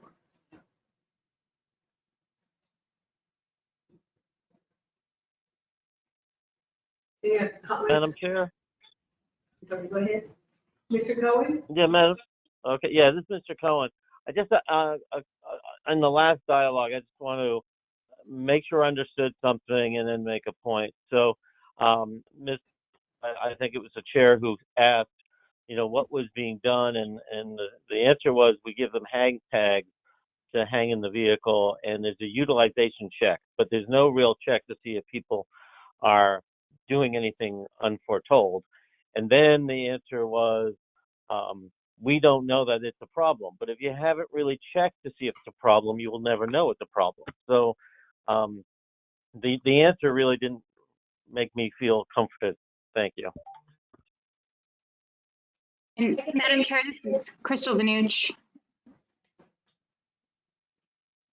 Go ahead, Ms. Vanucci. Thank you, Madam Chair. I do remember at the last meeting, we brought up, and I think it was Supervisor McLaughlin, about the commuter vans paying a fee to be able to park there, especially if they're not utilizing their vans. So since the last meeting, I drove by a lot of the lots in Stafford, and I drove by late at night, and I'm telling you, they just park them there in the same spots day after day. It's almost like they don't even move. And that's taking up spaces while these businesses park their vehicles in there that are out of service. They're not being utilized to actually transport people up north for work. So I would be hesitant to vote for anything until we vetted the fees for these commuter vans to be able to park in those parking spaces. And I'm a little bit disturbed that it didn't come back in this presentation, because I explicitly remember us talking about that and asking for that recommendation to come forward. Thank you. Thank you, Supervisor Panucci. Any other comments or questions? Additional discussion?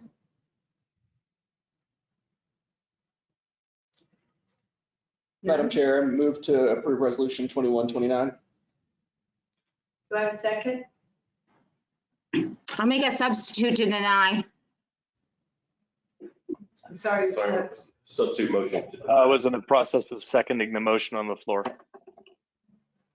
I'm sorry, who was making a second? Dr. Schneider. Bob Schneider. Okay, so I have a motion and a second, and then I have a substitute motion. Do we have a second on the substitute motion? Second. Okay. So the second, would you restate the substitute motion? Supervisor? My substitute motion is to deny the resolution. I think it's 21-29. Okay, thank you. All right. So any additional discussion? All who agree, say aye. With which motion, just clarify? I'm sorry, where's substitute motion? All who agree, say aye. Aye. Aye. Aye. I actually know what should happen, so I'm going to ask for a roll call vote. Stacy? Yes, can you clarify which one are we doing a roll call vote for the minutes? Yes. Sorry, go ahead, Supervisor Panucci. I was just saying the substitute, which is to deny resolution 21-29. Okay, roll call for the substitute motion. Cindy Shelton, Aye.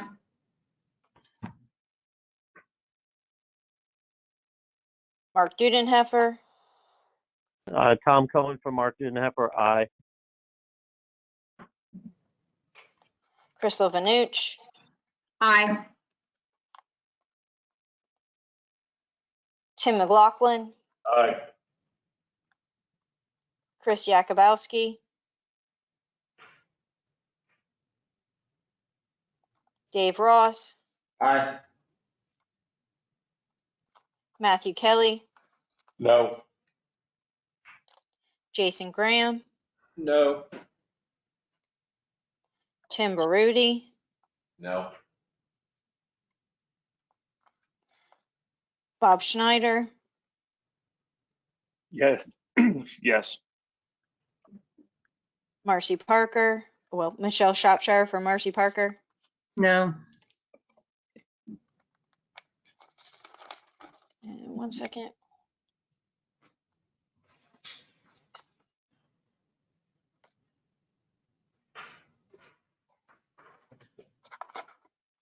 It looks like 6 aye, 4 nay. Thank you. Resolution 21-29 has been denied. Next item on the agenda is item 2137, approving the FAMPO Community Engagement Equity Plan. Ms. Fine? Yes, give me 1 quick second. I'm doing minutes as well. Let me record that vote. Okay.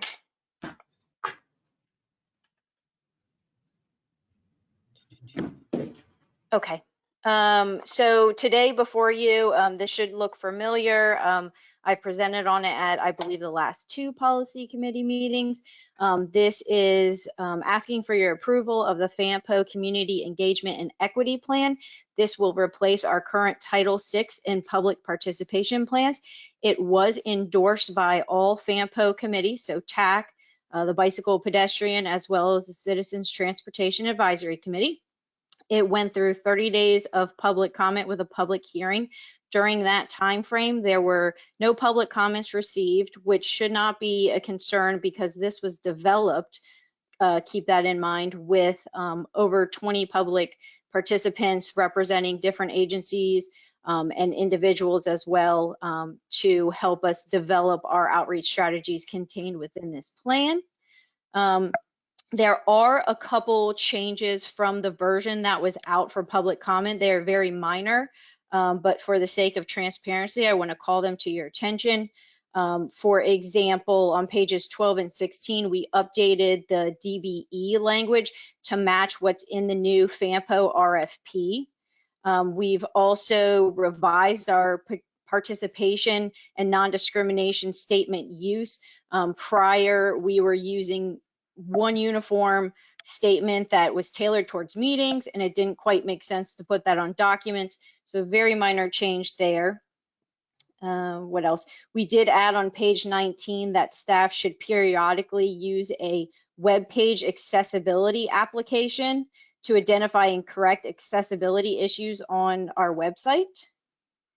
And then, of course, Appendix D, we added those endorsements from the FAMPO committees I just told you about. And we also added in Appendix C community input that was used to develop this plan and our comment period efforts, which of course we couldn't have those things in before the comment period closed. I'm happy to take any questions. If not, I will turn it over to the chair for a vote to adopt the community engagement and equity plan. Do we have a motion? Madam Chair, I move resolution 2137. Thank you, Mr. Kelly. Do I have a second?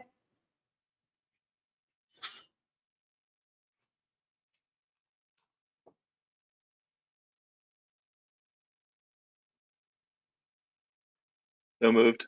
Bob Schneider. Thank you, Mr. Schneider. I have a motion and a second. Any discussion? All agree, say aye. Any nays? Thank you. Any abstentions? Chair votes aye. Resolution 2137 passes. Thank you, Ms. White. Next item on the agenda is our tip updates. Ms. Chandler. Thank you, Madam Chairman. Tonight we have 3 TIP updates, 1 action to direct a public comment period for a new project in the TIP, and then 2 adjustments in TIP funding. If you would like, we can do these all in one vote, or I can go into them individually. What's the pleasure of the committee? I'll move all 3. Okay. Second. Motion second. Okay, go ahead, ma'am. Do all 3. Do all 3.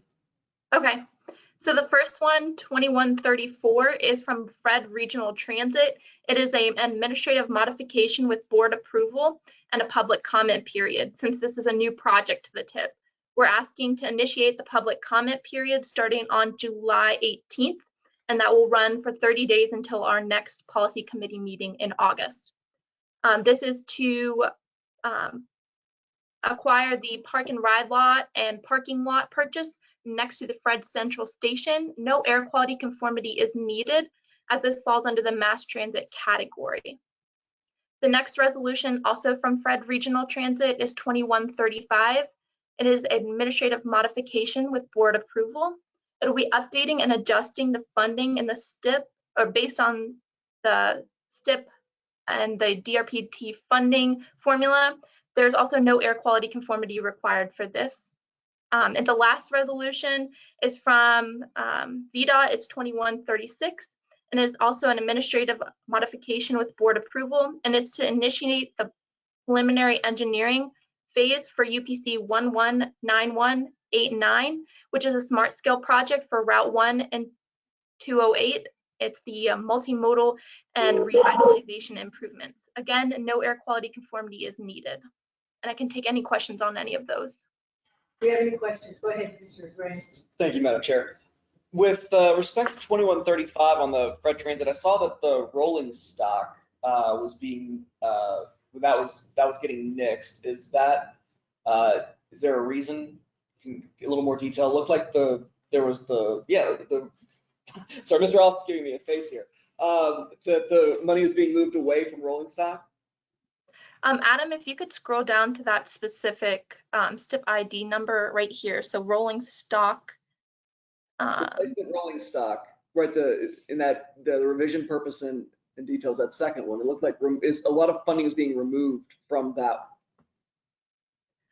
From what I noticed when I was reviewing the adjustments in funding, a lot of the fundings were being moved out by 1 fiscal year. So it wasn't necessarily removing all the funding, but moving which year it was to. So how I listed it here was removing money from 1 year and removing it from another. This one does look like it's removing it all, Adam. I don't know if you could also scroll down to what was sent over from Aiden. So if I can just comment on very briefly, these are requested by Fred because our documents have to align with their plans. Okay. And so they have approached us. We did not intend to adjust our tip, but they approached us and said, please, will you do this? Because we have to get our documents in line. It's got to do with what the CTB decided and things that are not in our tip that they need to pursue, which they can't pursue because they're not in our tip. So it's not a request from FAMPO, it's a request directly from Fred. Right. This is actually more of a question for Jamie, I think, if she's on. This is Aiden Quirk from Fred Transit here. If you look here, and then if you look here at the rolling stock, there is no changes being made to the actual vehicles. It's just the changes with the state and local percentages of the total amount. Okay. So when we put this number into the tip, the DRPT requirement for local and state funding slightly changed. So I think it was 16% state and 4% local. Now the number is a little higher than that. It's about 23, something like that. So these are just the numbers that are given to us by DRPT. We need to have reflected accurately in the tip, so the funding will go through with the CTB. Okay, but it's not an actual decrease of rolling stock planned over the next 3 years. No. So so nothing as far as these administrative changes, nothing has changed as far as content. It's just the minutia of the funding breakdown between FTA, DRPT, and local funding. That's great. Thank you, Aiden. Thank you. I'm sorry, go ahead. Any additional questions on resolution 2134 to 2136? Mr. Allis, did you have something else you want to add? Nothing to add. I suggest you just call a vote on all three together as one item because that will make it quick. Do we have a motion to approve all three? Already made and seconded, I think. Yeah. Oh, it was made and seconded, my apologies. I made and Tim seconded. Oh, thank you very much. All right, thank you. Any additional discussion? Okay, all agree, say aye. Aye. Any nays? Any abstention? Chair votes aye, motion passes for all three resolutions, 2134 to 36. Next item is Mr. Allis to discuss the survey link. Chairperson, in the interest of time, I will combine these next two presentations very quickly. I'll fly through them. Obviously, happy to take questions, but I know time is moving on tonight. So this is the FAMPO Transportation Improvement Survey. Next slide. Hopefully, I can give you some good news. The aim is to find accessibility gaps and congestion problems from the public's point of view, not from the data's point of view, but the public. Understanding the transportation choices, exploring public opinion on multimodal options to ease congestion and to improve accessibility, to inform our plans. Next one. There are a total of 19 questions. The first four are common questions. Questions 5 to 19 are tailored to 3 different groups of people: those who teleworked before COVID, those who work locally in our jurisdictions, and those who work elsewhere. That makes 49 unique questions if you go across all of them. Results have been truly amazing. Last year, before I arrived, FAMPO did a COVID survey in 2020 and had 197 responses. In the 2050 RTP Goals and Objectives survey had 230 responses. This one we worked like crazy. When I put these slides out, we had 900 responses, and I can tell you that as of the start of this meeting, we have 989. We're going to get 1,000 by Friday, and Friday is the last day of the survey. So this is a stupendous result.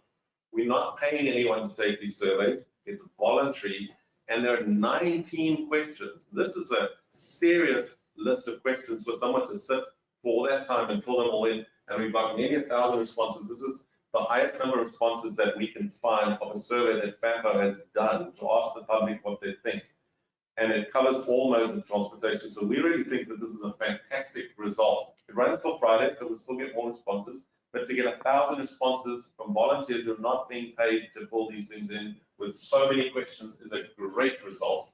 There's a balance between male and female. We checked the distribution. We wanted to, and I've harassed some of you, my apologies, to get everybody to participate, and we really did, thanks to Spotsylvania for asking all their staff to fill it in, thanks to the city for sending it out to their people. Stafford put it on their website. We approached private companies, Geico sent it to all their staff. So we really worked with this, and it's a fantastic result. Looking at where they come from, 50% roughly work in FAMPO districts, in Spotsylvania, Stafford, and Fredericksburg. 45% work elsewhere, and about 5 were teleworking before COVID. Next slide.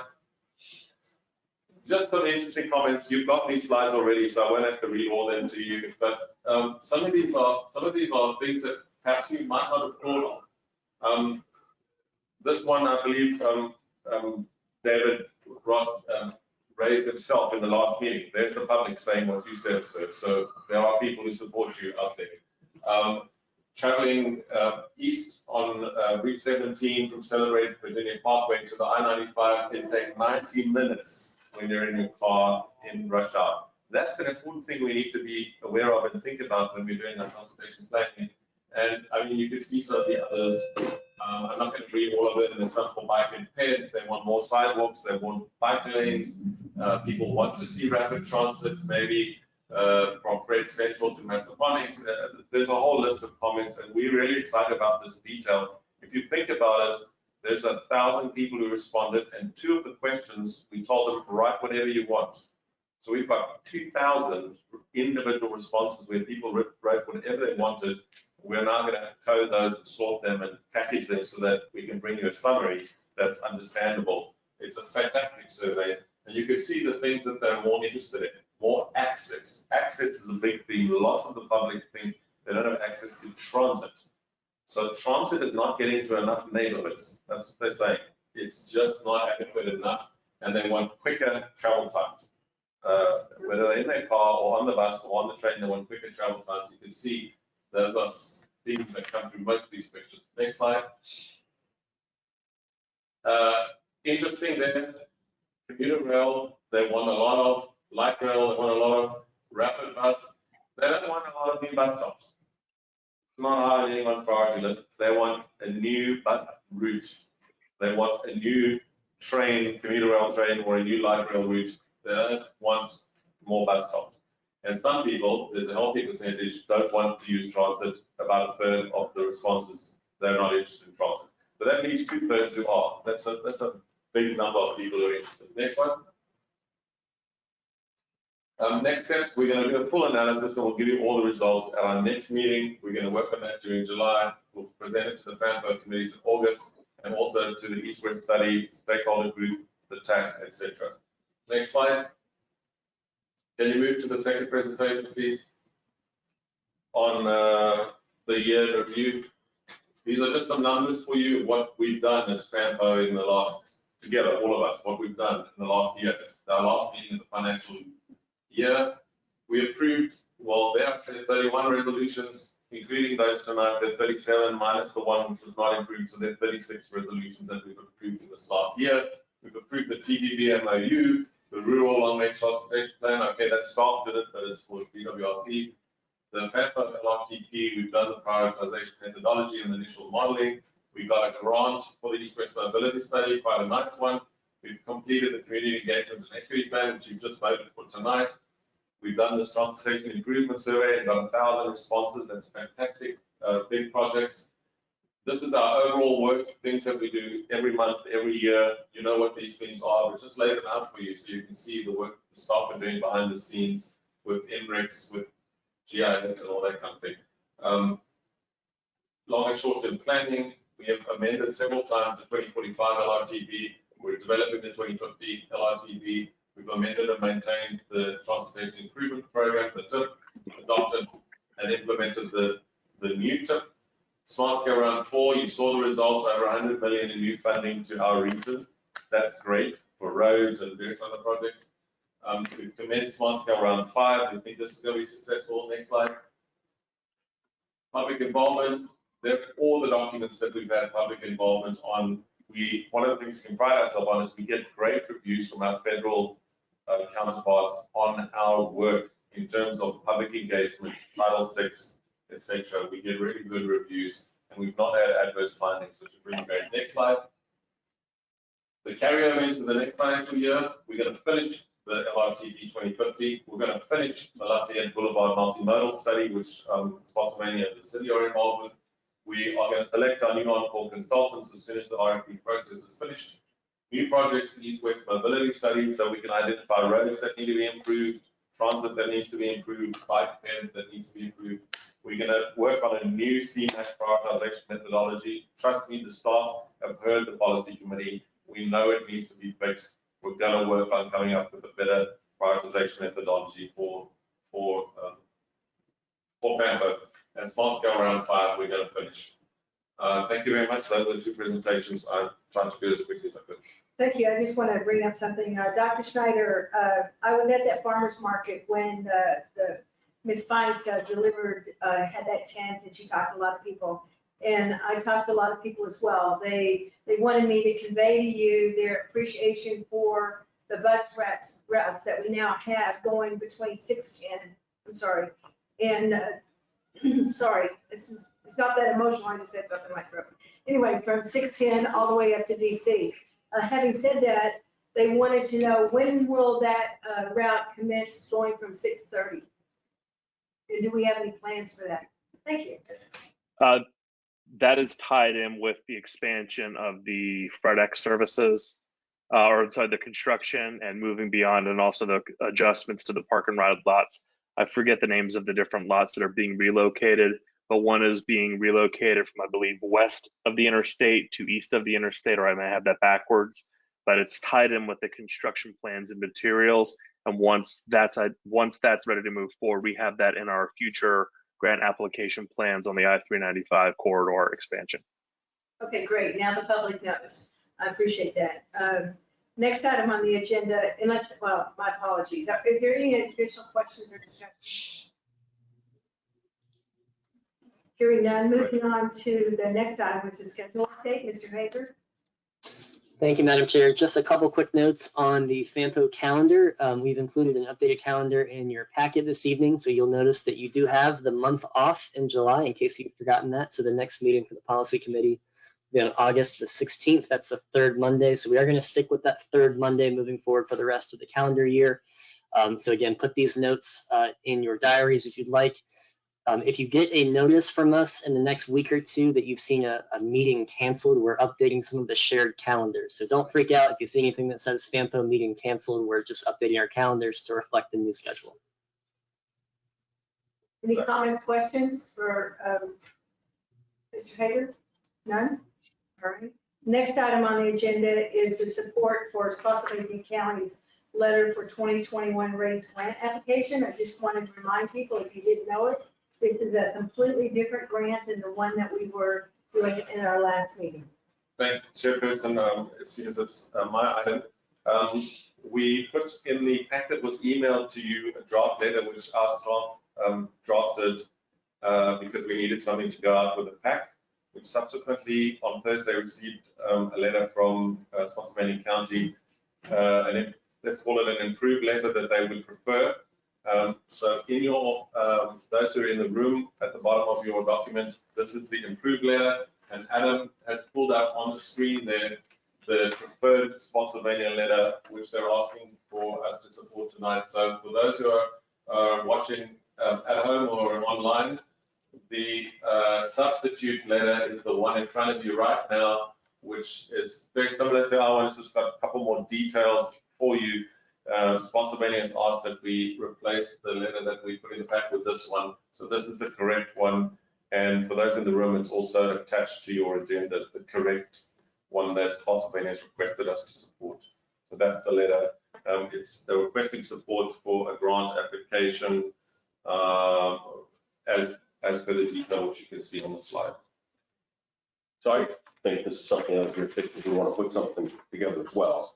Just another opportunity for funding outside sources. So. Thank you guys for bringing this second grant up to our attention. Do we have a motion to approve? I assume we have to have a motion, right? Yeah. Okay. Just vote and approve the letter and we send it up. Right. Do we have a motion to approve this grant letter for Spotsylvania? Make all the motion. You can. So, we motion. Second. Second, I have a I motion. second. Who was seconding, sorry? Tom Cohen. Thank you, just for the minute. Okay, thank you. We have a motion and a second. Any discussion? All who approve, say aye. Any nays? Nay. Okay, well, Ms. Fine, would you go to a roll call vote? Yes. Cindy Shelton, Aye. Tom Cohen for Mark Dudenheffer, Aye. Crystal Vanucci, Aye. Tim McLaughlin, Aye. Chris Yakubowski, David Ross, Matthew Kelly, No. Jason Graham, Yes. Tim Baruti, Yes. Bob Schneider, Yes. Michelle Shropshire for Marcy Parker, Abstain.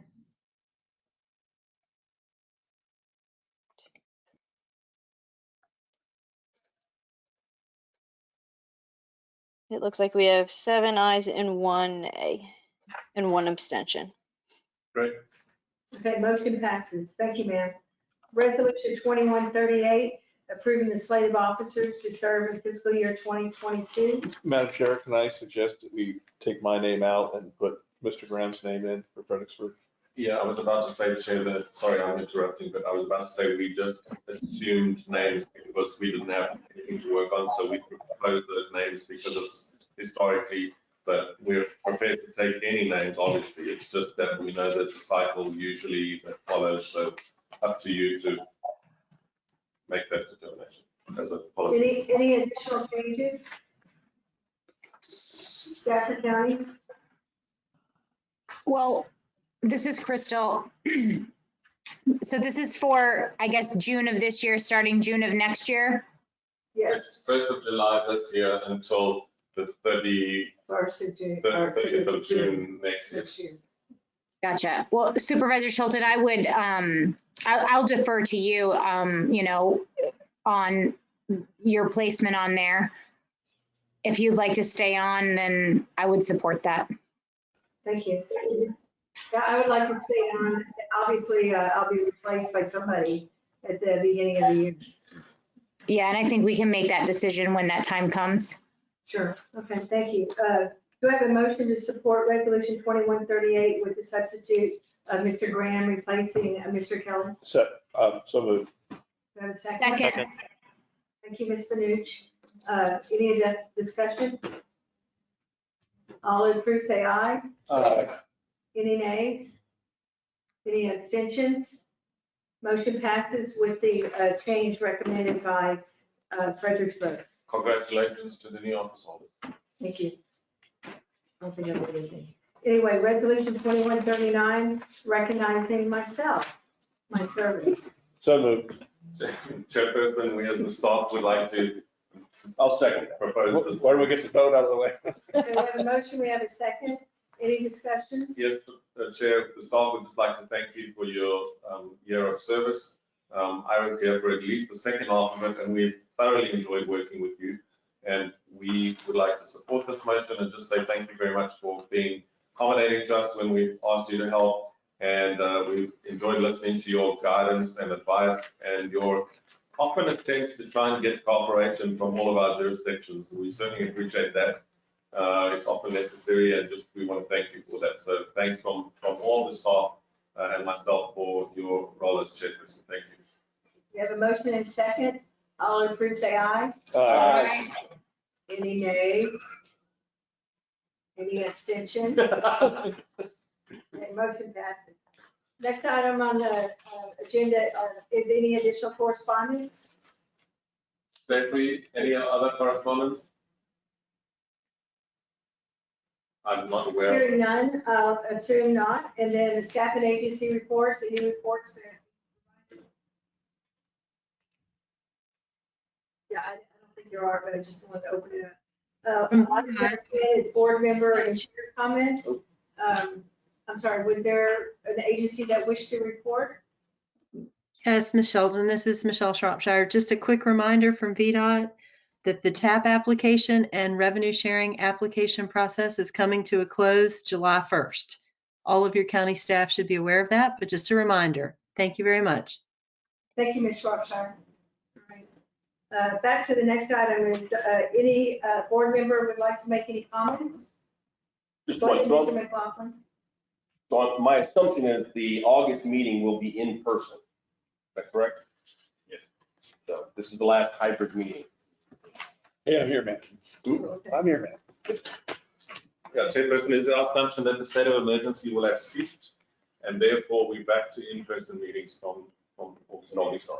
And our new chair, so we look forward to working with you. All right. Well, Any additional board member comments? Hearing none, this meeting is adjourned. Yay. Congratulations on a. You did it. That's fine. Almost feel